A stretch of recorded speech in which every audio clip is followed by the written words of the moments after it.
একটু বল মাছ রান্না করবো আলু দিয়ে। কড়াইতে তেল দিয়ে দিলাম। তেল গরম হতে হতে মশলাটা করে দিচ্ছি। হলুদ, লঙ্কা গুঁড়ো, ধনে গুঁড়ো, জিরে, একটু জল দিয়ে মশলাটা গুলে রাখবো। একে একে মাছগুলো ভেজে নেবো।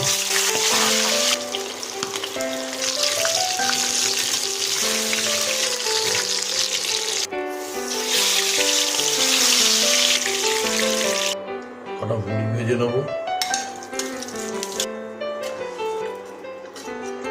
তেলের ভেতরে একটু কালো জিরে ফোড়ন দিলাম। কেটে ধুয়ে রাখা আলুগুলো ভিতরে দিয়ে আলু ভাজাতে অল্প একটু হলুদ দিলাম, অল্প একটু লবণ। আগে ধুয়ে রাখা মশলা, অল্প একটু আদা বাটা, অল্প লবণ,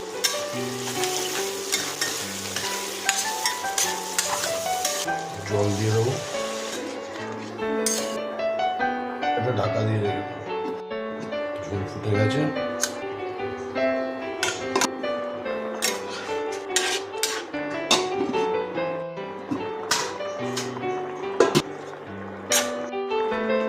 মাছ হয়ে গেছে।